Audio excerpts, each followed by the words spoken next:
मुंबईमध्ये पावसानं जोरदार हजेरी लावली आहे, त्यामुळे रस्ते जलमय झालेत। मुंबई शहरात अनेक सखल भागात पाणी साचलंय। या पावसामुळे शहरातील वाहतूक संथ गतीनं सुरू आहे। पावसामुळे जनजीवनावर देखील परिणाम झालाय, तर वाहतूकही विस्कळीत झाली आहे। मुंबईमध्ये सुरू असलेल्या संततधार पावसामुळे अनेक सखल भागात पाणी साचले, अनेक रस्तेही जलमय झालेत। पावसामुळे काही ठिकाणी वाहतूक संथ गतीनं सुरू आहे। दरम्यान पावसाच्या सरींचा आनंद घेण्यासाठी मुंबईकर देखील घराबाहेर पडल्याचं चित्र आहे।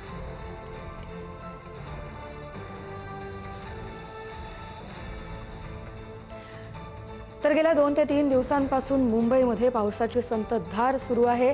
त्यामुळे अनेक भागात गुडघ्यापर्यंत देखील पाणी साचल्याचं दिसतंय आणि त्यामुळे अर्थातच सगळ्यांना थोडासा त्रास सहन करावा लागतोय।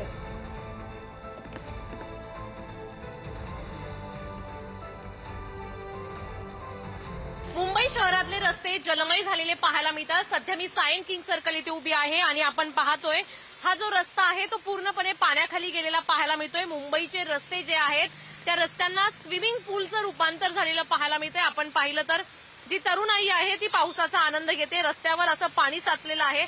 सकाळी आपण पाहिलं तर गुडघाभर पाणी या रस्त्यावर साचलं होतं, मात्र सध्या पाण्याचा ओसरा देखील होतोय। जे आनंद घेत आहेत पावसाचा यांच्याशी संवाद साधणार आहोत। मुंबईचे रस्ते जलमय झालेत, कसा आनंद घेत आहे? खूब मजा येता है, तो हम स्विमिंग पूल बन गया है।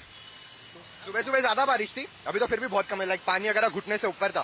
स्विमिंग पूलला जायची गरज नाही का? नहीं, बिल्कुल नहीं, पैसे बच जाते।